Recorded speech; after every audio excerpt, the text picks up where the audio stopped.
Hello Wangshu lovers and Eja lovers. तो guys, कैसे हैं आप सब? मुझे उम्मीद है आप सब बिल्कुल ठीक होंगे, फाइन होंगे। तो चलिए आज के पार्ट को हम स्टार्ट करते हैं। वांगजी बुशियान के साथ बाहर आ गया था सभा से। वांगजी का दिल अलग ही, उसके दिल में एक अलग ही वॉर चल रही थी। और तब वो बुशियान की तरफ टर्न होता है और कहता है, कैसे जाऊँगा? आपको पता है ना, मुझे वहाँ एंटर नहीं करने दिया जाएगा। बुशियान कहता है, क्या तुम्हें मुझ पर ट्रस्ट है? क्या तुम्हें अपने अल्फ़ा पे ट्रस्ट है? वांगजी कहता है, हाँ मुझे ट्रस्ट है, बट तो बस तैयारी करो और मैं वापस और कुछ भी इस टॉपिक पे बात नहीं सुनना चाहता। हम चुपचाप 2 दिन बाद यहाँ से निकलेंगे। बस मैंने कह दिया तो कह दिया। वांगजी मुँह फुला लेता है और कहता है, अपनी सुननी है, मेरी तो कभी सुननी ही नहीं है। और तब वो वहाँ से सीधे चांद के कमरे में चला जाता है, या कह लो यांग के, क्योंकि हमारा शाहजहां अभी यांग के कमरे में ही रह रहा था, क्योंकि उसके पास छुपाने के लिए और कोई नहीं था उसे, इसलिए वो वहीं रह रहा था। और तब वांगजी अपने गुस्से वाले चेहरे के साथ वहाँ जाता है। हमारा जान बैठ के कुछ किताबें पढ़ रहा था, और तब ईवो और हमारे वांगजी को ऐसे देख कर वो कहता है, क्या हुआ? वांगजी कहता है, देखो ना, ये क्या कर रहे हैं, इनका दिमाग ख़राब हो गया है। ये चाहते हैं मुझे लैंडक्लेन लेके जाए, ये जानते हुए भी कि मुझे वहाँ परमिशन नहीं मिलेगा घुसने का, तब भी ये सेम चीज़ें क्यों करते हैं, मुझे तो समझ ही नहीं आता। जान मुस्कुराते हुए कहता है, मेरी लिटिल लॉयन को गुस्सा आ गया। हाँ, ये लिटिल लॉयन क्या है? तुम हो, देखो एंग्री करते समय तुम कितनी ज़्यादा क्यूट लगते हो। हाँ, आप बहुत ही ख़राब हो, मैं आपसे बातें नहीं करूँगा, मैं जा रहा हूँ। हाँ ऐसे नहीं, बैठो यहाँ पर। वो वांगची को बैठाता है और कहता है, अच्छा बताओ क्या खाने वाले हो? हाँ खाने वाले हो? क्या तुमने कुछ खाना खाया? तुम्हें मेडिसिन लेनी है ना? हाँ मैं मेडिसिन का टाइम है, तो आप कुछ भी थोड़ा सा सूप बना दीजिए, मैं खा लूँगा। ठीक है। वो सर्वेंट्स को भेजता है और सूप मंगाता है। अभी हमारी बुशियान ने अनाउंस कर दिया था कि ये पर्सन उसका बहुत क्लोज़ फैमिली मेम्बर है, इसीलिए उसे बहुत अच्छे से ट्रीट किया जाए। और उसे पर हाँ, हमारे जान को मास्क पहन कर रखना पड़ता है, क्योंकि अभी कोई ऑफिशियल अनाउंसमेंट तो थी नहीं, केवल कुछ लोगों को पता था आखिर वो दिखता कैसा है। बाकी लोगों के लिए तो केवल वो उनके महाराज का बहुत क्लोज़ रिलेटिव है, बस उसे इतना यही पता है। इसीलिए सर्वेंट्स उनके ऑर्डर्स को फॉलो करते हैं। और जब हमारा वांगजी सूप को फिनिश करता है, और तब हमारा प्यारा सा जान कहता है, ठीक है अब जाओ और बाकी की बातें हम बाद में करेंगे। ठीक है। वांगजी भी एक ओबीडियंट क्यूट लॉयन की तरह, जो बहुत ज़्यादा गुस्से में है, ऐसी बातें मानकर वहाँ से चला जाता है और मेडिसिन खा के चुपचाप सो जाता है। और तब हमारा जान हमारी बुशियान के पास जाता है और उसे मारते हुए कहता है, क्या किया तुमने? क्यों मेरी किटन को परेशान किया? हाँ संभल कर है ना, वो किटन बहुत पंजे भी मारती हैं, एक दिन तुम्हें ही ना मार डाले। हे, मैं उसका जान गया हूँ, समझे? और वो मुझसे मेरे साथ ऐसा कुछ भी नहीं करेगी। बुशियान कहता है, जाओ यहाँ से। जान भी कहते हैं, हाँ हाँ तुम्हारी शक्ल देखने मुझे कोई खुशी नहीं है, और वो वहाँ से चला जाता। यांग खड़ा होकर पीछे से ये सब देख रहा था, और वो कहता है, क्या आप बच्चों की तरह लड़ रहे हो? क्या तुम दोनों 3 साल के हो? दोनों, एक राजकुमार है और एक यहाँ का किंग। क्या दोनों बच्चों की तरह लड़ना बंद कर सकते हैं? हे, उसे राजकुमार क्यों कह रहे हो? तुम किंग हो और वो तुम्हारा भाई है, एटलीस्ट राजकुमार का पद तो उसे मिल ही सकता है ना, प्रिंस का। कोई ज़रूरत नहीं है। हाँ बुशियान, अच्छा ठीक है ठीक है, मैं कुछ नहीं कहूँगा। और ये अचानक से लैंडक्लेन जाने का प्लान कैसे बना? वांगची को हुआन की याद आ रही थी। वो अक्सर सपनों में कुछ ना कुछ तो मम्बल करता है, और उसे नाइटमेयर्स भी आते हैं। मुझे जानना है इसका वजह क्या है, क्योंकि मुझे तो वो नहीं बताएगा, हुआन को पता होगा, इसीलिए मैं उससे मिलना चाहता हूँ, उसकी बातें जानना चाहता हूँ। नाइटमेयर्स? हाँ, वो जब से ठीक हुआ है अक्सर उसे नाइटमेयर्स आते हैं। वो किसी को रोकना चाहता है, किसी को चिल्लाता है और बहुत डरा डरा रहता है, मानो ज़रूर उसके सपने में कुछ हुआ है और मुझे समझ नहीं आ रहा।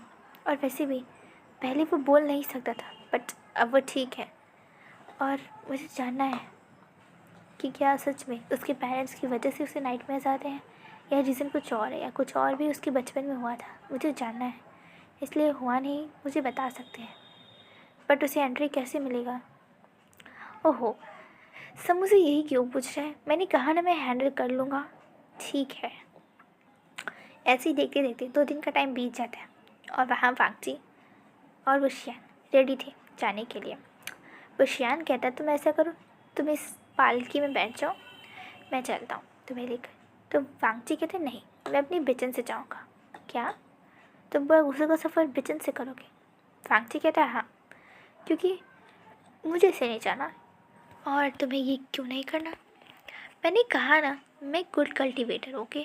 मैं कोई बच्चा नहीं हूँ, मैं उड़ के जा सकता हूँ।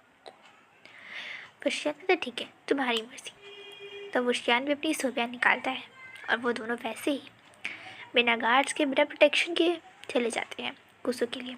गुस्सू का सफ़र ऐसे तो 2 दिन का था, बट क्योंकि वो अपनी स्वॉर्ड पे जाएंगे तो ऐसे उनका टाइम कम लगेगा। बट बीच में वांगची उतर जाता है। वुशियान कहते क्या हुआ? वांगची कहते खाने की ज़रूरत है, मुझे मेडिसिन लेनी है ना। वुशियान कहता है ठीक है। अब वो दोनों एक इन में ठहरते हैं, रुकते हैं। उस समय वांगची ने अपनी मास्क को या कह लीजिए नकाब को नहीं लगाया था और उसकी ब्यूटी तो ब्यूटी है।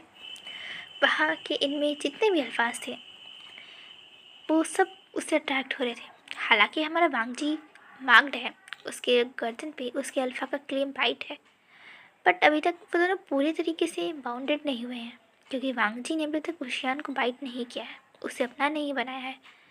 तो अल्फाज के पास एक चांस है, मार तो सकती है चांस। तो फिर वो दोनों कुछ अल्फाज ऐसा करने की कोशिश करते हैं, तो वांगजी की तरफ बढ़ते हैं, उससे बातें करने की कोशिश करते हैं। बट हमारे वांगची का अल्फ़ा तो कुछ ज़्यादा ही प्रोटेक्टिव है। प्रोटेक्टिव नहीं, ओवर प्रोटेक्टिव है। तुरंत ही वो सब अल्फाज के सामने सुपियान खड़ी हो जाती है और वांगची और बाकी अल्फाज देख के डर जाते हैं, हैरान हो जाते हैं। वो कहते हैं कि क्या है? तो वुशियान फूड लेके एंटर करते हुए कहता है मेरी वाइफ से और मेरे ओमेगा से दूर रहो, क्योंकि एक कदम आगे बढ़ाई तो मेरी स्वॉट तुम सबको 2 हाफ्स में डिवाइड कर देगी, इसीलिए बी अवेयर। वो बहुत ज़्यादा डार्कली अपनी डार्क आई से कहता है और इसे देख कर अल्फाज डर के वहाँ से भाग जाते हैं। वांगची को बहुत ज़्यादा अच्छा फील हुआ था, इसलिए नहीं कि बाकी अल्फाज उसे देख रहे थे, बल्कि इसलिए कि वुशियान ने उसे अपना वाइफ कहा था, अपना ओमेगा कहा था और उसे ऐसे प्रोटेक्ट किया था।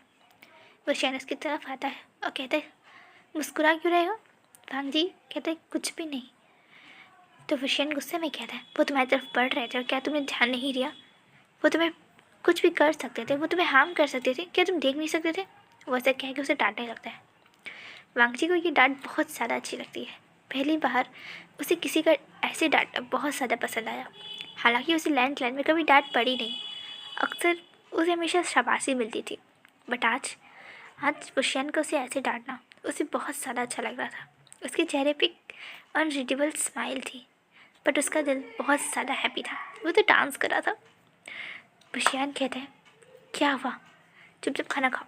और वांगची चुपचाप उसे खाना खाता है, वो अपनी मेडिसिन लेता है और वो दोनों वहीं इनमें कुछ घंटे रुकने की प्लान करते हैं क्योंकि मेडिसिन खाने के बाद अब वांगची को एक छोटी सी नैप चाहिए थी। तो वहाँ वांगची चुपचाप सो जाता है और फिर ऐसे ही इनका सफ़र गुस्सू का पहुँचता है।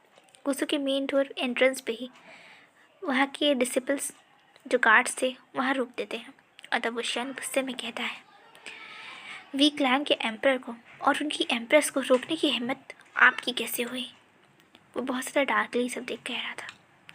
तो वहाँ तुरंत ही वो गार्ड्स जाके एडरलैंड को वहाँ बुला के लाते और वहाँ जब एडरलैंड देखने की वुशियान आया है तब वो जल्दी से वुशियान को अंदर आने की परमिशन देता है। बट वांगची अभी भी वहीं खड़ा था। वुशियान उसके हाथ को पकड़ता है और इशारों में कहता है चलो, बट एडरलैंड कहते हैं ये नहीं आएगा, इसके पास ये राइट नहीं है कि ये लैंड में एंटर कर सके।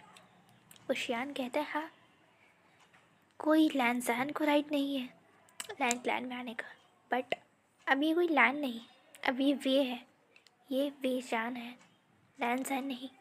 इसीलिए ये मेरी एम्प्रेस है और मेरी एम्प्रेस मेरे साथ ही रहेंगी, तो मैं चाहे जहाँ भी जाऊँ। और आपके पास कोई राइट नहीं है इन्हें अंदर ना आने से रोकने के लिए। लैन जैन को आप रोक सकते थे, बट ये वी जैन है, और वी जैन को रोकने के लिए आपके पास राइट्स नहीं है एल्डरलैन। फांगची हैरान था ये बातें सुनकर, और उसके साथ साथ उसके अंकल भी। एल्डरलैन वो कुछ भी नहीं कह सकते थे, क्योंकि बात सही है, क्योंकि फांगची अब केवल उनका नेफ्यू नहीं, एक क्लैन का एम्प्रेस है। वहाँ के एम्पर का ओमेगा है, और मार्क्ड भी। तो फिर वो हट जाते, और वांगची के चेहरे पे एक बड़ी सी स्माइल आ जाती है। ये देखकर वुशियान के चेहरे पे भी छोटी सी स्माइल आ जाती है। वांगची बहुत ज़्यादा हैप्पी हो जाता है ये देखकर कि उसे परमिशन मिल गई। फाइनली आज वो अपने ब्रदर से मिल सकता है, अपने भाई से मिल सकता है, और बहुत सारी उसे बातें करनी है। आज तक वो हमेशा इशारों में बातें करता था, बट आप वो बोल सकता है, अपने दिल की हर एक बात उसने डायरेक्ट कह सकता है। वो बहुत ज़्यादा हैप्पी हो जाता है, और उसे परमिशन मिल गई। और वो भी वुशियान के लिए वो जल्दी से हैप्पीली वुशियान को एक हग कर लेता है, टाइट हग। और इससे हमारा वुशियान एकदम शॉक, एकदम स्टिफ खड़ा हो जाता है। उसके दिल की धड़कनें बहुत ज़्यादा तेज हो गई थी, और वांगची बहुत ज़्यादा हैप्पी था। उसे समझ भी नहीं आया कि उसने अपनी अल्फा की कंडीशन कैसे कर ली है। वो बस वुशियान को टाइटली हग करता है, और जब एल्डरलैन वहाँ कफ करते हैं, तब जाके वांगची उसे छोड़ता है। और तब विंग कहता है, एल्डरलैन हम जानते हैं कि आप वांगची से नाराज़ हैं, बट हाँ, आप अपने नेफ्यू से नाराज़ हो सकते हैं, बट मेरी एम्प्रेस से नहीं। इसलिए वांगची जब तक चाहेगा वो यहाँ रहेगा। और हाँ, उसे डिसरिस्पेक्ट करने की कोशिश अगर कोई भी करता है तो वो हमारे वी क्लैन का दुश्मन कहलाया जाएगा। और इसलिए मुझे उस पर्सन को मारने में कोई सोचने की ज़रूरत नहीं होगी, क्योंकि अपनी एम्प्रेस को प्रोटेक्ट करना ये मेरी रिस्पॉन्सिबिलिटी है। इसलिए मैं आपको पहले ही कह रहा हूँ, वांगची की आंखों में आंसू नहीं आने चाहिए। मैं उसकी आंखों में आंसू बर्दाश्त नहीं कर सकता हूँ। और वैसे कहकर चुपचाप वहाँ से वांगची को खींचते हुए गुस्सो के अंदर लेके जाता है। और हमारा वांगची चुपचाप एक ओबीडियंट क्यूट से बनी की तरह बस उसे देखे जा रहा था, उसके पीछे चल रहा था।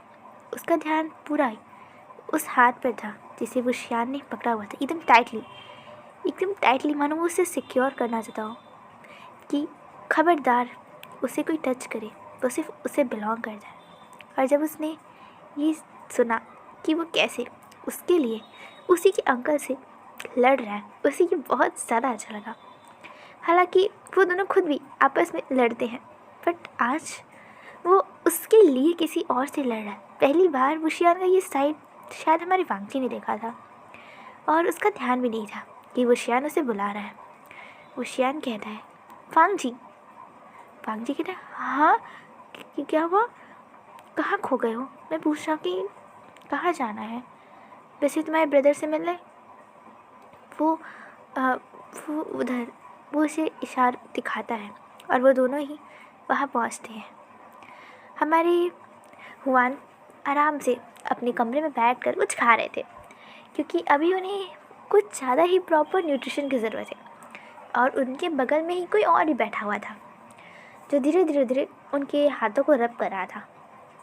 और तब सडनली उनके कमरे पर नॉक होता है, और वहाँ हमारे लैन हुआन जाते हैं और दरवाज़ा खोलते हैं, और अपने सामने अपने छोटे से लिटिल ब्रदर को बाहर खड़ा देख, जो बहुत ज़्यादा ही हैप्पी है, उसे देखकर उनकी आंखों में आंसू आ जाते हैं।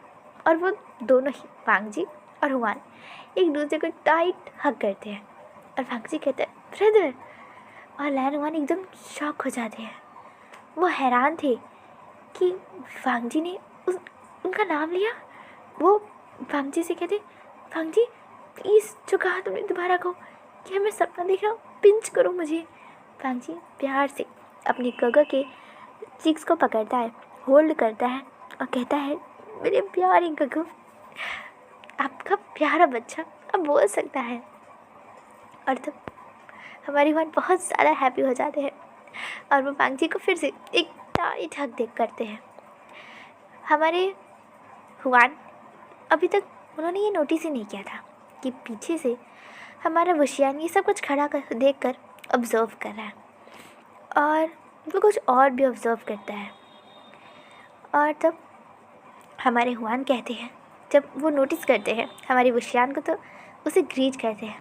और तब हमारा भी वशियान भी उन्हें ग्रीट बैक करता है। और तब लैनवान कहते हैं, आप दोनों अंदर आइए ना। और तब हमारे वशियान की नज़र उस पर्सन पे जाती है जो इससे पहले हमारे हुआन का हाथ पकड़े हुआ था, और वो और कोई नहीं, हमारी वशियान के छोटे भाई जियांग चेंग थे। और तब वशियान कहता है, चेंग तुम यहाँ क्या कर रहे हो, और वो भी हुआन के कमरे में ऐसे। तो फिर हुआन और चेंग दोनों एक दूसरे की तरफ देखते हैं और नर्वसली चेंग अपने सर को खुजाते हुए कहता है, वो ब्रदर वो मुझे वो क्या चेंग, मैं पूछ रहा हूँ तो तुम यहाँ क्या कर रहे हो? तुम तो यहाँ काम से आए थे ना, इस तरीके से हुआन के कमरे में क्या कर रहे हो? क्या ये ठीक है? चेंग कहता है, वो ब्रदर मैं जा रहा हूँ, और वो तुरंत उठ के वहाँ से भाग जाता है बिना ये सुने कि आखिर वशियान उससे क्या कह रहा है। और तब हमारे हुआन हंसते हुए कहते हैं, महाराज अब। तो फिर वशियान कहता है, नहीं तुम मुझे गगो कह सकते हो, इतना फॉर्मल होने की कोई ज़रूरत नहीं है। और तब हमारे हुआन कहते हैं, नहीं ये गलत है, हम आपको इस तरीके से गगो कहें कि ठीक नहीं है। हमें पता है कि आप हमसे बड़े हैं, पर तब भी ये बहुत ज़्यादा फॉर्मल इनफॉर्मल हो जाएगा। तो ठीक है, तुम मुझे कुछ और बुलाओ, तुम मुझे शिफू बुला सकते हो, वैसे भी ये बेटर साउंड करता है। हाँ मैं ये बुला सकता हूँ शिफू आपको। वैसे हुआन, क्या तुम ठीक हो? तो हुआन कहता है, हाँ मैं ठीक हूँ, क्यों? नहीं तुम्हारी टमी, क्या तुम ज़्यादा खाना खा रहे हो? पर लैंड क्लाइम में तो खाना एक लिमिटेड अमाउंट में खाया जाता है। तो फिर वशियान ऐसी बातें सुनकर हमारा हुआन और वांगजी दोनों ही नर्वस हो जाते हैं। और वांगजी कहता है, ये क्या तरीका हुआ मेरे गगो से बात करने का? अगर वो खाए हैं तो इन्हें आपसे क्या दिक्कत है? वो कुछ भी खाए, वो कुछ भी करे अपने पेट के साथ, आपको क्या? वो बहुत ज़्यादा रूड टोन में कहता है। और वशियान कहता है, मुझे कोई मतलब नहीं है। सही कहा तुमने, मुझे यहाँ से जाना चाहिए। और वो चुपचाप उठकर वहाँ से चला जाता है।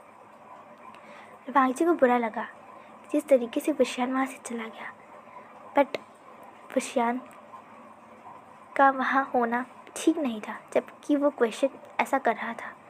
हुआन कहता है, वांगजी क्या ये तरीका ठीक था बात करने का? वांगजी कहता है, इतने दिन से मैं उनके साथ रह रहा हूँ, मुझे पता है उन्हें बिल्कुल पसंद नहीं जब मैं उनसे रूड तरीके से बात करता हूँ। और गगो अगर वो ऐसे ही क्वेश्चन करते रहते और ये सच बाहर आ जाता तो मैं क्या करता, और आप क्या करते, और अंकल क्या करते? आपने कभी सोचा है? तब हुआन कहते हैं, पर वांगजी एक ना एक दिन ये सच बाहर आने ही वाला है। नहीं गगो, इस तरीके से आना सही नहीं है। आप समझ लीजिए। और बस मैं कुछ नहीं सुनना चाहता, मुझे जाने दीजिए। हुआन उसके हाथ को पकड़ते और कहते हैं, वांगजी रुक जाओ। और वो दोनों ही ब्रदर्स उस टॉपिक को छोड़ के बाकी बहुत सारी बातें करते हैं। वांगजी हुआन को बताता है अभी तक उसका एक्सपीरियंस, और हमारा प्यारा वांगजी एक और चीज़ भी शेयर करता है कि कैसे हमारी वशियान के ट्विन ब्रदर भी हैं और उनका नाम शौजान है, और वो उसे जान का कहता है। उसने ये सब कुछ भी बताया, और हमारा हुआन तो हैरान था ये जानकर कि एम्परर का एक ट्विन ब्रदर भी है जिससे पूरी दुनिया अनजान है। और इस तरीके से वो लोग रात तक बातें करते हैं, और उनका जो खाना था वो सभी वहाँ सर्वेंट्स ला के दे देते हैं। और तब हमारा वांगजी कहता है, गगो बहुत लेट हो गया, मैंने बहुत सारी बातें कर ली, अब तो 8 बज गए हैं। ऐसा कीजिए, आप फ्रेश हो जाइए, मैं कुछ खाना भिजवाता हूँ, ठीक है? आप उसे खाइए और रेस्ट कीजिए। अब मैं कमरे में जाता हूँ, और मैं डिनर मैं उन्हीं के साथ करूँगा, ठीक है? तो फिर हमारा हुआन उसे चिढ़ाते हुए कहते हैं, हाँ तुम अपने हस्बैंड के साथ नहीं कर सकते हो, मुझे कोई दिक्कत नहीं, हाँ आगे करना चाहिए। और वैसे भी तुम्हें हाँ हाँ, अब तुम मार्क्ड हो तो रिस्पॉन्सिबिलिटी तो होती है ना। वैसे ही वांग जी, तुम ज़्यादा आवाज़ें मत करना, लैंड क्लैन के लोग पेट्रोलिंग पे होंगे तो क्या समझेंगे। वांग जी के ईयर्स इसे सुनकर एकदम रेड हो जाते हैं और वो कहता है आवाज़ें मत करने का क्या मतलब है, मैं क्या आवाज़ें करता हूँ। और हमारे प्यारे से हुआन कहते हैं मुझे पता है कि मेरा इनोसेंट ब्रदर अभी इसके बारे में कुछ भी नहीं जानता और मुझे नहीं लगता कि अभी तक हमारे एम्पर ने ऐसा कुछ किया है। वैसे वांग जी, शादी से पहले जो मैरिज बुक्स तुम्हें मिली हैं, क्या तुमने उनमें से कुछ पढ़ी थी। वांग जी अब ये सीक्रेट रिवील करता है कि हाँ, एक बुक उसने पढ़ी थी बट उसमें सब कुछ नहीं लिखा था, क्योंकि मैरिज बुक के 4 पार्ट्स होते हैं और उसमें से वांग जी ने केवल एक पार्ट ही पढ़ा था, इसलिए वांग जी को भी पूरी नॉलेज तो नहीं थी, बट हाँ कुछ तो ज़रूर थी। अतः वांग जी की यह बात सुनकर हुआन हंसते हुए कहते हैं मेरा प्यारा ब्रदर, तो इसका मतलब अभी तो तुम ठीक ही ठाक हो। वांग जी कहता है हाँ, मैं ठीक ठाक चल रहा हूँ खुशियाँ। और मैं वांग जी की ऐसी इनोसेंट बात सुनकर हमारी हुआन हंसते हुए कहते हैं नहीं नहीं मेरा ब्रदर का प्रोग्रेस बहुत अच्छा है, नहीं ठीक है, हमें लगता है कि तुम्हें मैरिज बुक के 3 पार्ट्स जल्दी पढ़ना चाहिए। रुको, मैं समय देख के ज़रूर तुम्हें पास भिजवा दूँगा उन्हें। वांग जी कहते हैं ब्रदर मुझे टीज़ मत कीजिए, अच्छा आप रेस्ट कीजिए, मैं जाता हूँ। और वो ऐसा कहकर वहाँ से हमारे वशियान को ढूंढने लगता है, क्योंकि उसे बिल्कुल भी आइडिया नहीं था कि वशियान नाराज़ होकर गया कहाँ। जब वो उठ कर गया तो उसने केयर भी नहीं की कि वशियान गया कहाँ, बट फिर वो कुछ वहाँ डिसिपल से पूछता है और तब वो उन्हें बताते हैं कि उन्होंने उसे जिनशी में छोड़ दिया है वशियान को। और ये सुनकर हमारा वांग जी शॉक हो जाता है कि जिनशी में। फिर वो धीरे धीरे जिनशी की तरफ पढ़ने लगता है और वो अपने मन में सोच रहा था ओ नो, जिनशी में तो वो सभी लेटर्स हैं जो मैं लिख कर गगन से बात करने की कोशिश करता हूँ, और वो सभी लेटर्स वहाँ होंगे। अगर उन्हें वो लेटर मिल गया तो नहीं नहीं, ऐसा नहीं होना चाहिए। वो जल्दी से वहाँ से जिनशी के लिए जाता है। लैंड में दौड़ना मना था, बट वो इस चीज़ को इग्नोर करके वहाँ दौड़ कर जाता है। उसके साथ से फूल नहीं थी, वो हाँफ रहा था और वो सीधे जिंजी की डोर को खोलता है और वहाँ वो देखता है कि वशियन हाफ नेकेड है। वो अपने केवल अंडर गारमेंट्स में था, ट्राउजर्स में था। वांग जी जल्दी से अपनी आंखों को बंद कर लेता है ये देखकर, और वशियन कहता है वांग जी। वशियन जल्दी से अपने इनर रोब्स, मिडल रोब्स और आउटर रोब्स पहनता है। वांग जी कहता है आपने आंखें बंद करते हुए ये क्या तरीका था मेरे कमर में खड़े होने का।